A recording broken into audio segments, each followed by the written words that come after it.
Here we bloody go.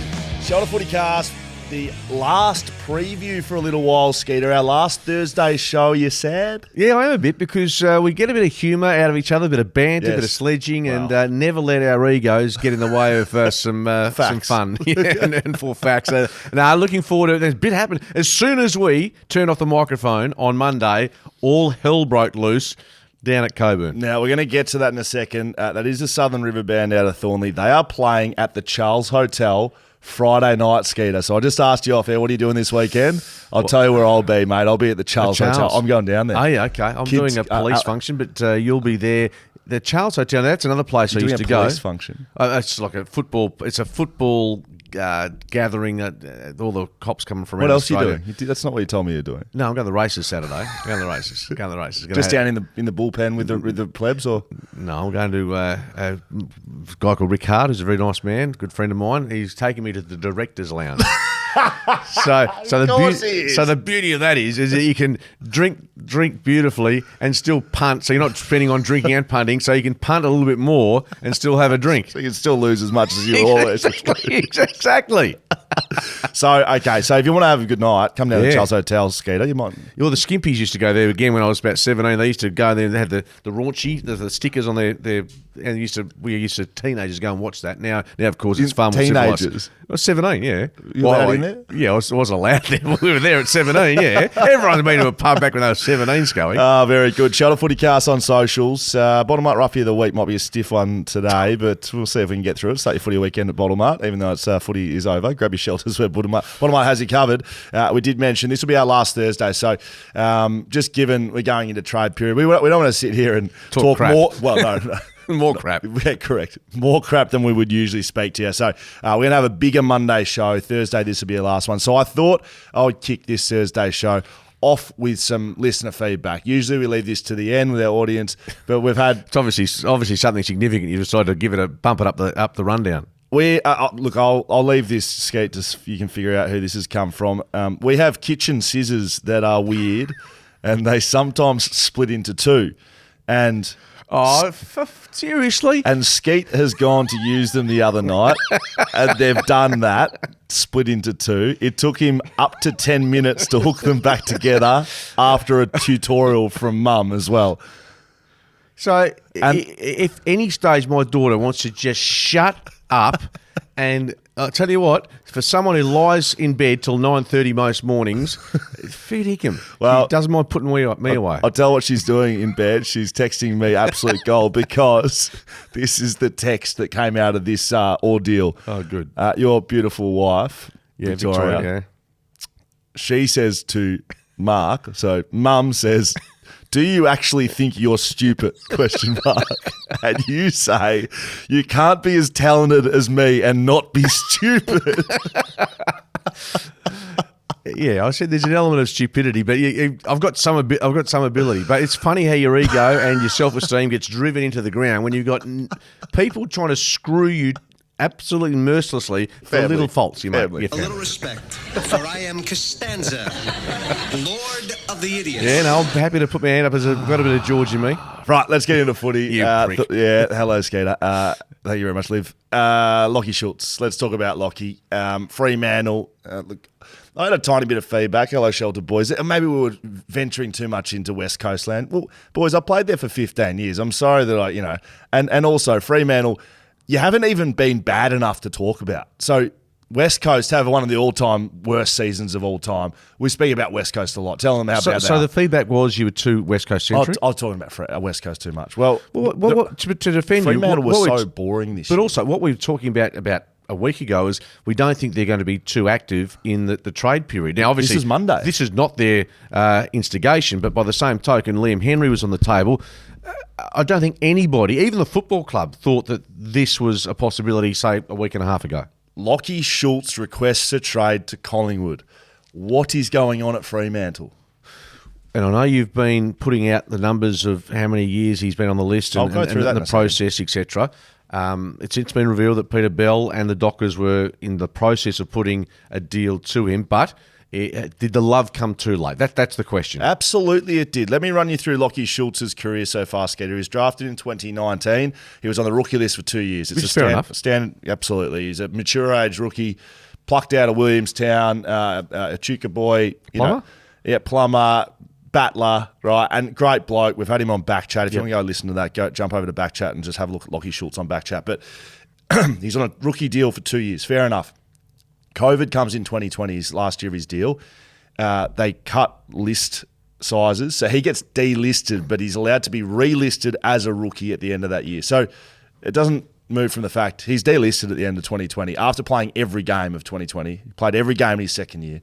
He was then relisted as a rookie, still on the rookie list, played every game that next year. Over the next 3 years, he was on the rookie list for 2. His first year on the senior list was this year just gone, 2023. His 5th year of football. In his last 4 years of his deal, so 5 years on the list, he played 97% of games. He missed 3 games in those 4 years. He only has a deal this year because they put a trigger clause in his contract. And so he's got a year left. But hopefully you play enough games, Lockie, and we might give you another year. Why would you not pay this man? He was 6th in your best and fairest this year. He was 5th the year before. Last 2 years been top 6. He's probably your best forward. I know Jai Amos is coming up and about. He's kicked the most goals under Justin Longmuir. Those 5 years under contract does not tell me he's a priority, Mark Reddings. Try and argue to me that he's been a priority for the Fremantle Dockers. Yeah, look, and Peter Bell and the footy department will give you a different spin or their view, which is different to they'll give you different. So what's different the spin? Lay Spin me. The lay of the land will be different to the discussions they may have had 6 to 12 months ago about put a 3-year deal in front of him that pays him the money that he should be getting. Don't disagree, but look, Hawthorn came knocking on his door a couple of years ago. Yep, and it stayed. And look, I think he showed a fair bit of loyalty, and you're right. His circumstances, I don't think I've heard of a player of his calibre, and I know COVID played a part in this. You listed the rookie, the delisting, and where he's been in limbo to some degree. I don't think I've heard of a player of that stature ever go through that type of uncertainty, or you have to play enough number of games to trigger the next part of it's highly unique. Brody Myercheck actually at Collingwood have been on the rookie list for a long time, and you can structure the deals differently there. And people have said that to me. It's not like he's getting $60,000 a year to play. He's still on good money. He's got a good deal. I just think if I'm Lockie Schultz and I look at the last 5 years and the contracts and what I've done for the football club, and I'm still having to play a certain amount of games and triggering a deal to get another year at the club, I'm going, well, if someone like Collingwood comes to me and says, here's a 4-year deal plus one, I'm going to have a pretty good look at it. Now, I know there's off-field issues, circumstances, but forget that. What I would his say manager? that's irrelevant. Does his manager have a part to play in what's happened previously, or was it out of his hands? I mean, given the deal that... Who is his manager? That's a good question, and I don't know. I stand... without any knowledge of who his manager is. But yeah, that's a long time. You're right, he's been paid well. It just seems to me, I don't think I've heard, you mentioned Myercheck, there's not too many cases like this in the AFL. In fact, but for a player that's done what he's done and been as important as he has, you mentioned off air a role player. Well, I think he's even more important than that, isn't he, for Fremantle as it stands. So can they retrieve this situation? Looks like they might get, pick 18 or 19 from Collingwood. Is that good enough for Lockie Schultz? I mean, Fremantle certainly won't think so. Well, what else can they get? Pick 18 and maybe an Ed Allen. Pick 18 and an Ash Johnson. I don't know. Is that too much to give up from Collingwood's perspective? I don't know. Well, I said role player. I probably meant he plays a role at Fremantle that is just so important. It's the effort, pressure, goal kicking, culture driving player that every club needs. If you get rid of Lockie Schultz, and I'm not saying Freo's walking him out the door clearly, but if he leaves, who do you replace that with? You can have as much talent or young guys, or you can't teach the thing Lockie Schultz does. And there's not many guys around the competition that can do it. Is that ultimate effort guy. And Toby Green has more polish and has been doing it for longer than Lockie Schultz. But the effort that Toby Green has is what makes him a good player. Yes, he's highly talented. We know that. And but from all reports and speaking to Toby Green, again on BackChat, if you want to have a listen to that, All-Australian captain this year, it's the work he puts in and playing on him. I've played on him. No guys, Brad Shepherd used to play on him any time. He's the hardest working small forward in the game, and that's what Lachie Schultz is. So I just think this is in like the top 3 players Fremantle would not want to lose on their list. And Sean Darcy's another one of them, mind you. Which, by the sounds of it, he's going to sign a long-term deal, which will take him effectively, perhaps in the same bracket as Brendan Cox to around 2030. But that's still to be played out. But one question, and I know we're a WA-centric Shelter FootyCast here, it just seems really strange. Looks like from outside, and this is not necessarily the case, that the West Coast Eagles have been very loyal to a large batch of players until recently, obviously delisting and retirements. Criticism has been too loyal. Yeah. Fremantle, if you look at just purely on what's happened in the last 12 months, some of their players, and most recently Joel Hamling, Lachie Schultz, Liam Henry, Blake Acres was going for more money. They're not all in the same basket. Perhaps not so much the loyalty, but it looks like a disparity between what the two clubs have been doing with their players. Is that just a mirage, or is it fair to say Fremantle on the outside don't appear to have valued some of those players, whereas West Coast have maybe been a fraction too loyal? Is that too hard? Well, there's the too loyal, and then there's the performance of the club. So Fremantle 2015 had a great year, but from then have gone downwards. Yep. West Coast go up, win the flag, a bit of up the top challenging, and then have dropped off a complete cliff. They're different list builds. Yep. And so I think on West Coast part, especially the last 2 years, there's been anyone who's been fit's been getting a game. So you're not leaving there because you've got opportunity in front of you. And so if you can't get a game at West Coast, you're not going to get a game anywhere at the moment, to be frank, if you're fit. So Fremantle, on the other hand, that they have had depth. They have been challenging. Last year they were challenging for finals and maybe a top 4 spot. They miss out on percentage because of the Collingwood Carlton game at the end of that year. I just think they're different things. But regardless of all of that, you and I know you need to look at each contract different. Some people leave for more money, some more opportunity, all that. But if you do put them as a whole, that's like 9 players that are in that band of guys, and they haven't had 9 come back in through the door. They haven't. And you can say what you like, and okay, Jay O'Meara comes, and Will Brodie's somewhere in there, and Luke Jackson's there, of course, but then, Corbett's one guy I mentioned last week, that they haven't added the same qualities that have been out the door. That's the problem. Yeah, and let me say, and I've spoken to quite a few people this week, I don't think, everyone mentions culture. No. I don't think culture is an issue at Fremantle. I think, and having spoken to one of their employees, said, look, it's club first mentality. It's not like there's a fracture of personalities. Okay. To my knowledge, that club is united. But by the same token, the talent going out, as you said, doesn't match what's coming back in. And it's been a really bad 12 months in that sense. In terms of players, of the players that they wanted to keep, I guess, Scully, Rory Lobb, he kicked 37 goals in his last year at Fremantle, but he's one that I thought, okay, that's fine. Rory, you move. Most of the other players, maybe Darcy Tucker, I think they would have liked to have kept. Yeah. Griffin Lowe, Tucker, Akers, Liam Henry. I still rate Liam Henry highly. They'd like to have kept Joel Hamling. Yeah. He's a great backup to have on your list. You certainly want to keep Lachie Schultz. I don't know. And I agree with you. This isn't a culture thing. People love throwing around that. That's crap. It's bull dust. But there's something. Is it list management? There's certainly been list management at West Coast. The West Coast list is in the spot it is right now because of one circumstance and challenging and then dropping off the cliff. But it's list management. So I would say list management comes to do with contracts as well as who's in and out off your list. That's an issue. That can be separate to culture. Yeah. Well, and going to West, we're seeing some experience go out of Fremantle. With the Eagles, we haven't heard too much. We know they're into Tyler Brockman and young player, but is there going to be a play in the next 3 or 4 days that comes out, whether it's a Elliot Yeo, Jack Darling, someone that's mentioned who's got some trade value that is brought up, or do you think that will be, for instance, Jack Darling, how many good years of footy, and he's been an absolute star of the club, make no mistake. How many years do you think he's got left? 2? Yeah. Yeah. Yep. Has he got trade value? To someone who's challenging, yes, you think so. Yeah, whether it's a Melbourne, I'm just throwing a name up, Melbourne, who might need that extra. He's not going to walk in and be the number one guy, but if you could add him next to Van Rooyen, for instance, at Melbourne, that would make sense. Yeah, I just don't think that's going to happen. No, nor do I. I don't think West Coast going to move anyone else. They may. Fremantle are going to have to consider who they bring in, though. Like, I just don't think you can go through this trade period and go to the draft. No, you need some experienced heads in the squad. Let's move to West Coast. Plenty going on at that side of the tracks too. Will they trade the pick number 1? Now, North Melbourne reportedly have put an offer on the table. I was just having a look at what that was. I think before. It was, off the top of my head, I might be wrong here, 15. Yes. Was it 21's in there?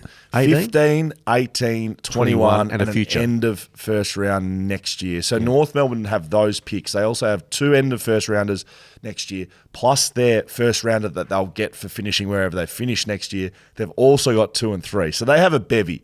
That's laughable, that deal, by the way. Yeah. Agree? Yeah, I know. You're not trading pick 1 for a bunch of late first rounders. No, I mean, Doesn't matter the one that I guess the Eagles would seriously consider, and I would as well, you give up pick 1, but you get pick 2 and 3.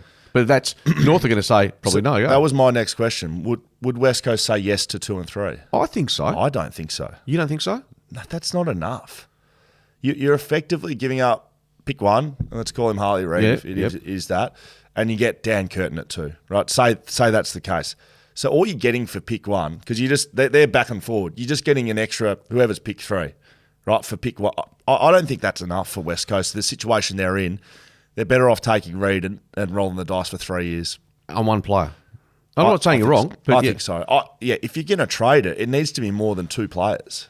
So how many players do you think they can get for that? At a minimum, it needs to be 2, 3 plus future 15. first. Okay, 2, 3 future first. Yeah. Okay. Has to be. West Coast would be terrible negotiating if they can't get more than 2 players out of a pick 1, given the currency it holds.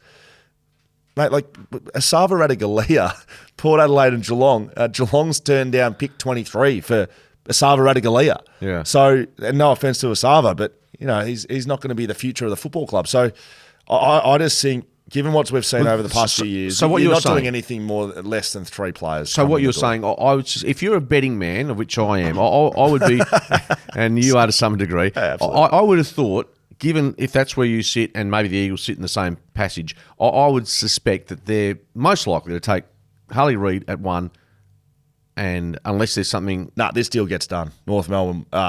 Clarkson...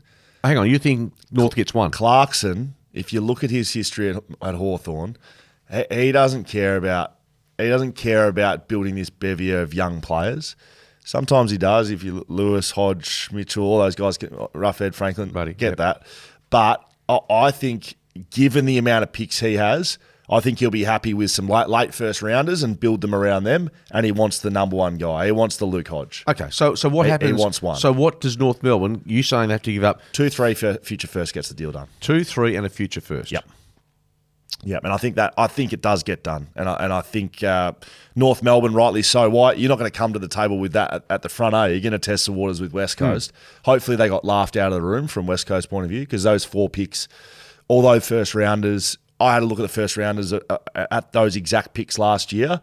Bramble at Hawthorn was the only one that played any games out of any of those players. So. I don't think West Coast does it for anything less than But by the same token, if that doesn't happen for some reason and the Eagles take Harley Reid, I don't think he can be critical of them on that basis. I don't think so. There's been some rumours over Melbourne, and shock it's coming from Victorian media, that Harley Reid doesn't want to go to West Coast. West Coast won't pick Harley Reid at 1. They'll keep 1, pick Dan Curtin. Now, Harley Reid, our good friends over at SEN, Tim Gossage and Co., spoke to Harley this morning on SEN, and this is a quote from Harley Reid. You heard this yet? No. You're looking at me like you haven't. To all the West Coast people listening, I don't know how many times I have to say it or how much clearer I can be. I love this, by the way. Yeah, he's good. I'm happy to go to the Eagles, and I'm just super grateful to be in the position I am. I'll happily come to West Coast and wear number 9. We're number 9. How good is that? Just straight up. I love that. Yeah. I love that. No, and he's Cousins, Natanui, Reid. I reckon get him in here. And the way he spoke, I also heard another grab from him talking about, I think I can come and maybe help a team like a North Melbourne or West Coast. Well, he's going to play finals. He's really. No, I love that. Mate, but yeah, that's what he wants to do. And he's apparently, who was I talking to? He was I heard somewhere, might have been in discussions, can't remember where it was, in his match against, in fact, Adam Jones, I think, mentioned it yesterday, in his 18s match this year against WA, he was chirping away. He's full of confidence, bravado. Whether that gets knocked out of him to some degree at AFL level by coaches, etc. I don't know. I don't think it does. You look at the greats that have come through the game. Luke Hodge, massive mouth. Chris Judd could give it with the best of them. Like, if we're talking about the greats of the game, Gary Ablett used to run his mouth. Steve Johnson, I remember playing. These guys. Steve Johnson's not a number one draft pick, but these greats of greats. James Hird, Nathan Buckley, guarantee they're on the lip. So you have to perform at that level, to be the best in the country at something. You have to have a level of arrogance, and people look at arrogance as a bad thing. It's not. If you can back it up, that's what it channeled does. In the right direction. It's I am the best. I'm going to be the best, and anyone else can challenge me, and I'm better than you. And that's the attitude he'll have. Maybe the Eagles need a player like that to come in, and because they're going to be, their shoulders aren't exactly, up and about, and their chin's a bit down at the moment at the Eagles. Get him in. Get him in next to the boy. Imagine that. The boy, Elijah Hewitt, and Harley Reid run around the midfield underneath Big Matty Flynn and Bailey Williams. Elijah doesn't lack any confidence either. Yeah. There's some couple of peacocks running around in there. Don't worry about that. Now, one thing that's getting forgotten here is North Melbourne aren't the only side that might want pick one. I think the next best available that could come. Do you know who I'm going to say? Which club? Yeah. Melbourne? Yeah. 6'11"? 6'11" and a future first. I wouldn't discount that. Does that get the deal done? Do they need a higher pick than 6? Probably. Because West Coast will want Dan Curtin, and if they do that deal, they'll be hoping Dan Curtin gets to 6. And does he do that? There's no guarantee. No, absolutely not. So they're building picks to have a crack at it. Rumours are that they are considering it. And Gold Coast, look, I don't think they're playing at 1, but just listen to the picks they have this year. 23, 26, 27, 31, 35, 37, 61, 65, 70 and 73. They've got some picks. Half their list can be filled up. I think they've got some academy players. They have actually, But they're building a the AFL is essentially, with North Melbourne, and in the case of the Gold Coast, they are saying, look, we're going to pick you up. We're going to take you almost to the promised land, but you have to do something yourselves. Is that fair enough? Just do something yourselves. We're going to give you the pot of gold. Everything. But just use it wisely. Ben Mackay, never heard of him. Have pick 3. Go on. There you go. Have pick 3. Do what you want with it. Seriously. Ben Mackay to Essendon, pick 3 compo. This happened over the last few days as well. Is his compensation method fair, reasonable? Hey? It's flawed. Is it? Absolutely. I think it is. I know North have finished down the bottom, and then I saw some examples of the compensation that Hawthorn received for Buddy Franklin going to yes. It's based on a formula, but I think there is elements. Put it this way: the average footy fan, when it comes to Ben, would be saying pick 3. Correct. Pick 3. Right now, the compensation is based on the years of the contract, the age of the player, and the contract amount, and what that other side is offering him to ply them out of the current side they're in. And then whatever band it falls in, it comes in behind the current pick. Yeah. So if you get in the top first round band, you get pick 3 because they've got pick 2. Yeah. That's the current system. I really think there needs to be a tweak, and it needs to reflect the player. It needs to the quality of the player. Buddy Franklin can't be pick 19 and Ben Mackay 3, and I don't care where the clubs sit, and I don't care what money's on the table. Buddy Franklin is a great generational player. You need to be compensated for that player. If Ben Mackay is playing at Collingwood, right, who finish first, is he the player that he is? Is he as valuable to that side as what he is to North Melbourne? Like, is pulling Ben Mackay out as big of a loss to North Melbourne as it would be to Collingwood? I just think it's around the wrong way, looking after players that might, a Sava Radagale, if he was plucked out, he's not a top tier thing. But if he gets offered enough years and enough money, then suddenly Geelong get this incredible compensation for him. I think that's where the AFL's got this wrong. It needs to reflect the player, what they've done, what they can do, the potential. Now, clearly there'll be some issues around how you do that, but that's my thoughts, Skeeter. Yeah, I don't disagree. Yeah, I think you've summed it up pretty well. Will Schofield, Mark Reddings, Shelter FootyCast. There's been some other trades to go through, Skeet. I thought we'd just go through and give our quick little thoughts on what's going on there. Brodie Grundy to Sydney. We knew this was happening. D's received pick 46 and a future second. Good business from Sydney. They've been active. Yeah, they have. When you put Taylor Adams off the back of that, Joel Hamling. Pick 33 for Taylor Adams. Yep. Joel Hamling walks there for free. Dylan Stevens goes. Gone. And James Jordan. I call Jordan James, which I've done before. James Jordan as well. So they've added Taylor Adams, James Jordan, Brodie Grundy, Joel Hamling. Yeah. Oh, and the good thing about Sydney, and I know the AFL loves having Sydney competitive. The horse isn't sitting back thinking, "Oh, we've made a grand final, we've played a final series the following year, but we're on the slide." He's loading up. They must think their premiership window is very much alive, and I think. Hopefully, Grundy gets a run at it. Hopefully, he plays some good footy. I reckon he's handled himself really well during a tough time.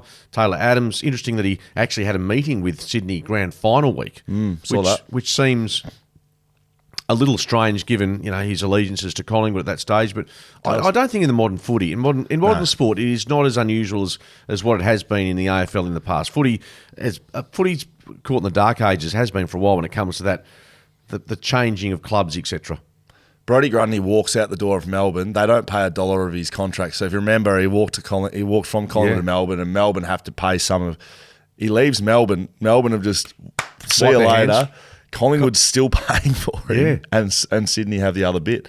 So that's interesting. I thought. Well, Melbourne, they make a mistake in essence because the experiment didn't work, and they get away with that. But apart from, you'd think of clubs trying to work their way up the order in terms of the draft, it is Melbourne that looks really proactive with what they're doing. Sydney's been, look, you think of that centre square next year with Sydney, it's... Well, they're missing Callum Mills. Well, for a fair chunk of it, but yeah.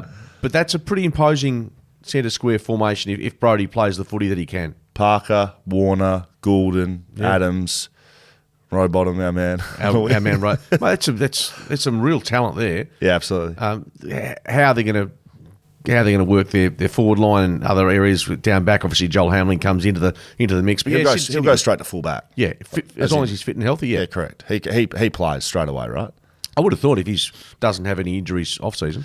Todd Goldstein has gone to Essendon, an unrestricted free agent. They add him for the time they're going to miss Draper. So Draper's had surgery. There's a potential he misses part of the first part of the season. Todd Goldstein, who's played under Brad Scott before. Brad Scott would know what he's about as a person, as a leader. He's got him in as a stopgap. Yeah, absolutely. He's not on big money. No. He's old as shit. And he's coming in and he's going to get in there, battle. He just needs to compete. And I think it's a pretty good pickup. I think he'll do his job. There's talk that Collingwood were having a chat to him. Obviously, given what we've just seen this year, that may have been if you're looking for success, that's at least on face value, that Collingwood's going to win another premiership before Essendon does at this point. But, yeah, Essendon, I think, is a pretty good fit for him, given Draper's issues. And, the Bombers, I'm still not quite sure what they're going to look like next year, but they're being proactive. James Harms walks to the Western Bulldogs for a future third. Look, he wasn't getting a game at Melbourne at stages this year, so good pickup. I think he's a good player. I've played on him a few times. Could be a decent role player for the Bulldogs in terms of being that in-between. He's not big enough to be a key forward, but not small enough to be a small. He can be a target, he can mark, but he's also pretty good below his knees. Western Bulldogs... Just watch the coaching ranks over the next little bit. So just a little bit of mail come across the desk. They've missed out on a couple of guys. I think they have made a hire. Can't say who it is, but you heard it here first on the Shelter FootyCast. Dylan Stevens, as we mentioned. Oh, what? Assistant coaches, you mean? Yeah, that's right. That's fine.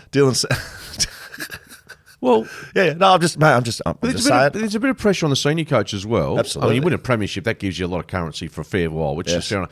But you look at what their list, and they're clearly... the way they've recruited in the last 12 to 18 months, I think they're premiership material again, which is fair enough. They're loaded up in their tools and their forward line. Their midfield's pretty good. Their defence is probably a couple of question marks against it, but they miss finals, which is a disaster, I would have thought, for the Dogs, given the list they have. Yeah, especially the midfield, because as much as I carry on about the back line and as much as you need to kick goals, we've seen sides, like Collingwood, for instance, They don't have these superstar key forwards. They can get the job done with a good midfield that plays their role. Zach Fisher and picks 17 traded to North Melbourne for picks 21 and 25.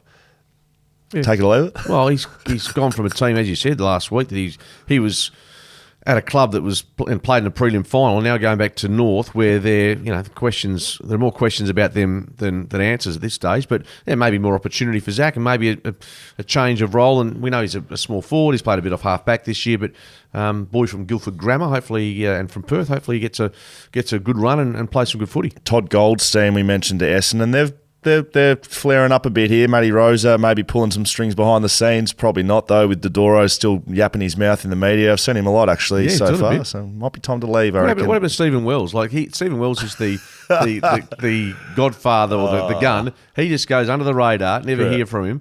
But again, to be fair to Dodoro, he's been asked to talk, and he has. And it honestly doesn't seem like he gives one F. He couldn't care less, I reckon. He's like, yeah, I'll say what I want. Yeah. I'm out the door anyway. Xavier Dersma is linked to Essendon. This is why I was talking about Essendon. Jade Gresham requests a trade to Essendon. So they've both requested trades.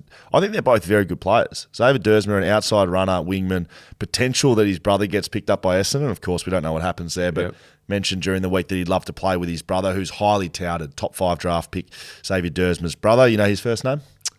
I've read it this week, but I've forgotten. Thank you. What is it? I don't know. I thought you were doing a little test there. Well, absolutely. It was a test because I was trying to cover my own ass. Jade Gresham's a good player. He's going to go to Essendon. So they're moving. Harrison Petty linked to Adelaide. From Melbourne, yes. And Zane. I was going to fucking... Zane and Xavier. Is that right? Yes. Okay. So is that okay? The parents have just worked the back end of the alphabet to get themselves a couple of sons' names. Well, it is Zane and Xavier, XYZ. How did you come up with your kids' names? Olivia, because I loved Olivia Newton-John. I did. I like Olivia. It's a popular name. Olivia Chloe, and then there's Georgia. My wife picked that, Georgia Rose. So you got one. You actually got a pick or not? Well, I didn't initially. I didn't. When I was born, Olivia was actually Chloe, and I said no, I prefer Olivia. And so, while as my wife's just trying to recover after giving birth to twins, yes. I was looking for some breakfast actually, and couldn't find that, so I thought I'd change one of the names of the daughters, the twins. As she's gasping for air, my wife said, "Can I have some veggie toast?" And yeah, no, I'm serious. I asked for. They said, "No, we're going to feed your wife before we feed you, Mr. Reddings." I can just see you sitting in the corner going, "Can we get some service in here?" Exactly. What is this? Yeah, well, I said, my wife's okay. The kids are healthy. Let's just get on with it. Let's let you go home and have a breather. A little respect, for I am Costanza, Lord of the Idiots. Well, how did you pick your sons' names? I don't know. I can't remember. At least have some idea. I didn't pick them off a pop star. I can tell you that right now. Oh, this is too good. I'll tell you what, quickly, what I did see last couple of nights, you should watch it, the Beckham documentary on Netflix. Really good. I've heard. Good. Very. Get amongst it. Yeah, I've seen one clip where... Poor prick, it absolutely slaughtered after a World Cup, and it was a red card anyway. I won't spoil it. But like Posh Beckham, the one I've seen, she's talking about Posh Beckham, Victoria Beckham, big Spice Girls fan. Yeah, I've seen them in concert. Have you? Yeah. I saw them at the closing ceremony of the London Olympics. Is that right? Yeah. Are they good? Who's your favourite? I like Baby Spice, the blonde-haired bird. Yeah, the blonde-haired girl, yeah. Go on. So she goes, "Oh, we're both from working class families," and Beckham's like in the background, like, "Tell the truth." Exactly. And she's like, "Well," so I was answering. He cuts her off about 5 times, and she's like, "Dad drove a Rolls Royce." He's like, "Thank you, shut the door." He's good. He's pretty good. That's hilarious. Harrison Petty, heavily linked to Adelaide. Look, he's a Dow defender, just so we know. He played forward this year for Melbourne. He's a big-time lockdown key defender. They've lost Duday. Yeah, but he's a South Australian, and Melbourne are playing hard ball on this one. Yeah, well, they've got, obviously, May and Lever down back, but he actually solved a couple of issues in attack, whether that's the long-term he's not a forward. Solution for Melbourne. I don't think so. He's not a forward. But Adelaide... that solves a big issue for them, doesn't it? And Petty providing...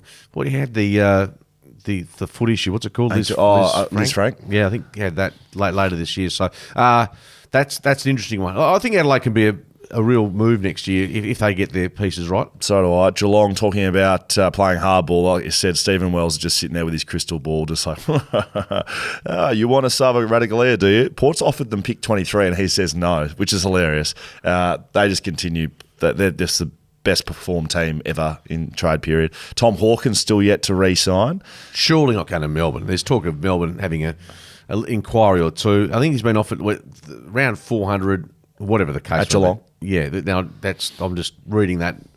He was still a pretty good form last year. Did hamstrings late, which is an issue. He's 8 games off passing Joel Selwood. He's a legend of the club. You just don't want to see him like a Dougie Hawkins finish off from Footscray to Fitzroy. Yeah, but Dougie won a premiership. He's done plenty at Geelong. We've seen Hodge, Mitchell, Lewis, all these guys do the same at Hawthorn. Yeah, true. But maybe he wants to stack the bank account a little more. He's not going to get absolute fortune going to Melbourne for a year, is he? I'd pay him a lot if I was Melbourne. Yeah. Would you not pay him a lot? I'd pay him... Be a best forward by about 20, 30 goals, I reckon. I'd pay him what he's worth. But I just think... 600? 700? Not 700. I mean, 600? Yeah, possibly. Yeah, but that's surely Geelong. Surely that I'll give him a text. They'll write if they let him go. I'll give him a text. We'll see where he's going. Will Schofield, Mark Reddings, Shelter FootyCast.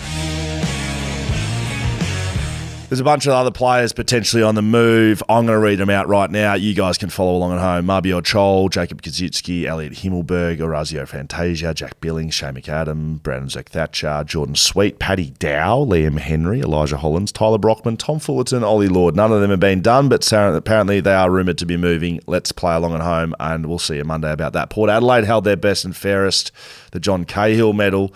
I'm not sure. They mustn't have been able to get the convention centre in Adelaide or whatever. It must have been a month and a half of... they must have planned grand final weekend celebrations, did they? Correct. Zach Butters wins that on 190 votes. So that's a lot. It's not... There's not 700. No, 850. Errol Gordon was on. But Zach Butters wins from Connor Rosé and Dan Houston. I think that's pretty fair. All of those great players, especially Butters and Rosé, their years this year was outstanding. Yep. AFLW, who's playing who over here in the West? Fremantle play Geelong at Cardinia Park. That'll be a difficult trip. I can tell you that right now, Skeeter. Yeah, Fremantle's forward line is almost non-existent at the moment, unfortunately. So, and Kiara Bowers, her knee is not getting any better, I believe. If you're missing, so Kiara Bowers, Fremantle's best player, has been out with stress in her knee and bone bruising. I'll tell you right now, that's not a good thing. No, she's in trouble. Well, as you say, mate, she'll have fractures and stuff through her knees, which is just horrific, and she'll need to stay off. She is their best player. Correct, by a long way. West Coast v Melbourne, Sunday, Lathlane. I'll be calling this one with Fox Footy. Skater, you calling this one? I'll do it for 6PR, so looking forward. It's going to be 34 degrees, so great facilities. Shorts. Great facilities in the Lathlane stand. Oh, it's no worse than Fremantle Oval. Oh, mate, I reckon it's pretty bad up there. Mate, it was like a stand. sauna. Well, anyway, there's going to be hopefully some hot chips and we're going to get to that. Come on, we're going to go. But yeah, we do actually have to go. Cricket World Cup, Australia, South Africa tonight, 4:30. Cam Green might get left out of the side because Marcus Stoinis is fit. Cam's he's just played so much cricket. He's a real talent. He's their future. But he's just run out of gas. His form's not great. I think they'll give him a breather tonight. Aussies can't win the World Cup, in my opinion. No chance. No, we don't have the spin bowling options that other nations do. And our batting lineup, including Smith and Labuschagne, who are outstanding batters, but not in the short form. I think there's too much of a sameness. So I just don't think we've got the weapons to win the World Cup. And look, I hope we make the semis, but I'm not confident about that either. Well, there you go. Heard it here first. Will Schofield, Mark Redding, Shelter FootyCast. Let's finish off with some questions, Skater, from our beloved fans. We had love some this. Questions already. Well, that wasn't a question, was it? It was just a statement. It was a statement from Liv. It was an absolute drive-by. Keep them coming. Thank you, Liv. And if you do, see Skeet in the Wild, I would like some more of those. In the wild? Yeah, Skeet in the Wild. It's a new segment. Socials, Shelter FootyCast. Just send us through a picture or whatever. We'd love to feature it over there. Or footycast@shelterbrewing.com.au. Some Skeeter stories. It would be beautiful. Oh, yeah. They would be beautiful. They would be beautiful. Now, boys, a lot of talk these days about contracts not meaning anything. When a player signs a deal and then is dealt before the end of their contract. When a player is traded to a new club, does their contract and its team, its value term, roll over to the new club and stay the same, or is it renegotiated with the new club? Thanks, Adam. Well, I think the Brodie Grundy case is a really correct, good point to make when it comes to comparing. Like, as you say, Collingwood are still paying his bill, even though Sydney will take up some of the slack. Melbourne, and I'm not sure how that deal was done, but that's an example of clubs still having to. I mean, it's renegotiated. Right, it is renegotiated, but contracts, I agree, they can be worth nothing. But at the end of the day, whoever takes over, there is still a price to pay. There's the reason that Collingwood has to pay that deal because they did the deal in the first place, and so they wanted him out. They'd done the deal, so Brodie Grundy and his management go, okay, fair enough. You want me out, you want to, but I'm not going to Melbourne for less 500 grand less. So to get them there. And Melbourne aren't going to pay him what he was paid at Collingwood. To get them there, they need to do a deal with Collingwood to get that deal done. A price sort of... The term and value and anything like that doesn't carry over. But if you just think about it and a player's getting traded, they're not getting traded most of the time for less money. Very rarely would the other club have to pay like Collingwood did, but they'd done the deal and then they wanted to move him. So that's why that happened. And Graham Wright was said as much recently that they put that deal in place and they knew it. They knew they had to fill the obligation. Correct. That, yeah. It's not goodwill, but it's almost goodwill from Collingwood being like, okay, if we need to get this done, we need to fork out. Yeah. And so if they had to pay 200 grand of 800 grand contract, it's 600 grand less than they would have had to pay. So they eat it, and they're still eating it, having a good taste of that, while they're also munching down on a premiership medal. Max Hansen. Maxi does all the timestamps for the Shelter FootyCast. So big shout out, Maxi. Big bloody shout out. Do you know what timestamp is? No idea. James timestamps. James Jordan. It's not something you put on envelopes. I can tell you that. That's what I was thinking. Yeah, I know. James Jordan was a premiership player for the D's in 2021, but he was the medical sub and didn't play at all. Which we talked about. 2021 was the first year having the substitute after bringing it back. But it was only a medical substitute instead of a tactical one, so it could only be used if a player was injured. Legend is that James Harms tried to pretend he was injured so Jordan could play, but the doctors wouldn't let him. Now, I heard that, and I reckon that's a true story, which was so good of James Harms to try and get one of his mates a medal, not even a legitimate medal, by playing some time. So, yeah, I do recall that story, and maybe that goes to the character of James Harms. Fire Horde writes in and says, can we get a bit of love for Piastri in the F1? Been going very well. Yes, that's you're more F1 look, man I've than switched off a bit from the F1. Because you're not travelling around Amsterdam? I find them a little bit petulant, to be honest. The boys over at the F1, a bit of me, a bit of money. I've sort of just soured on the whole competition, actually, to be honest. Okay, fair enough. Yeah, no. But he's going well. His podium last time around and racing with McLaren. Yeah, as you can tell, of chatting to him at some stage, or not fussed about it. Probably don't play him that sort of line I've just rolled out there. But yeah, I'd love to have a chat to him. Okay, Can you sort that out? I'm not really a motor racing. I'm the bloke that got the RAC to come out and help me with the car when I had it in D. So I'm not really I'm not the person to talk about with motor racing. Fire Horde also says, I loved Mr. Reddings. Wow. I also love Mr. Reddings' commentary on the WA boys in the big win against the Vicks. What's that? What's this? Cricket? Was it cricket?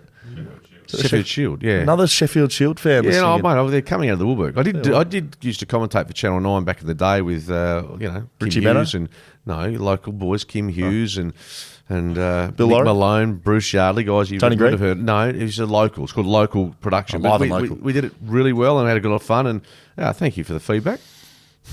You don't like it. But I'm getting some compliments that you're going to whack. I like this one. So this is the last one, in regards to the Skeeter chips eating video that we put up on socials. If you didn't see it, at Shelter FootyCast is where you find that. How do I actually get involved so I can throw some mud back? Jaden, do a shout out. Do some work for me. Seriously, because this bloke here is probably going to be poleaxed at the Charles Hotel on Friday night. Just someone take a video when he's not watching, if he's doing something a bit stupid, just to keep us in the loop. I'll give you a little sneak preview. I'm introducing the band up on the stage. Of course you are, yeah. What? No, was it drink carb with that or something? Kobe Campbell, on the back of your eating chips video, Kobe was at Fremantle Oval. Was he? And again, this is Skeet in the Wild. I saw Skeeter, actually. Saw him in the club rooms just before this. He was absolutely shoveling them in as if the chips were going out of fashion. Was that your second bucket? No, it was. The reason I was shoveling them in was because there was a pre-record interview on 6PR. I had 6 minutes, and I was just trying to, just turn the bucket upside down and just basically inhale it. If my wife had seen that, I don't think she'd have been letting me back in the house that night. Have a good weekend, Skeeter. Shelter FootyCast. My wife's in Bali. The kids are in Mandurah. I'm ripping the lid. It's going to be an absolute sideshow, debacle. Can you get me into the box at the race? It's the director's lounge. I'll check.